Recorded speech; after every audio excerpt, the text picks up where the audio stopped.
Hey everyone, welcome to the What Happened channel. Today we're going to talk about a rather sinister topic, ritualistic crimes. These crimes involve religious or spiritual practices, but they are taken to dangerous and often violent extremes. There are many instances of ritualistic crimes that have occurred throughout history, and I've selected a few to share with you. So let's start.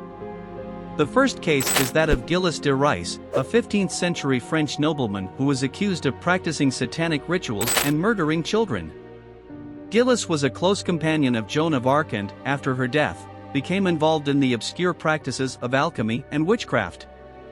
He was tried and executed in 1440. The second case is that of Charles Manson, leader of a sect that believed in an imminent race war. Manson convinced his followers to commit a series of murders, including actress Sharon Tate and others, in 1969. The murders were carried out in an extremely violent manner and with ritualistic symbolism, including inscriptions in blood on the walls of the victims' homes. Manson was sentenced to life in prison in 1971. The third case is that of Adolfo Constanzo, leader of a religious cult that practiced human sacrifice in its rituals.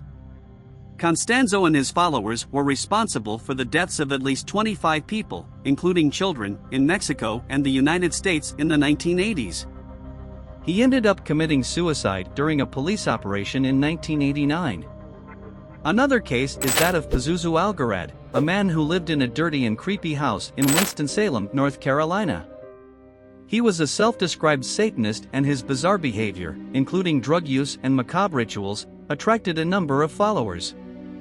Algarad and his girlfriend, Amber Birch, were sentenced to life in prison in 2015 for the murder of two men.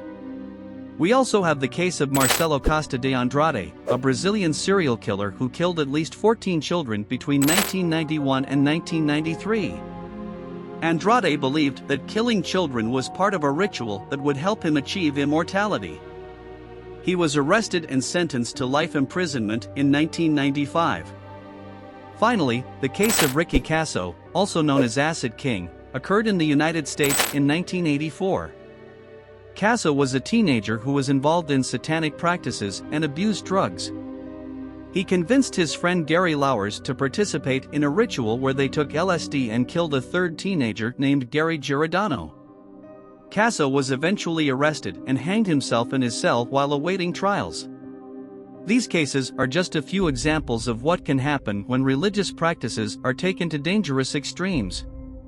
I hope you enjoyed this video, and always remember to stay alert and watch out for signs of dangerous behavior.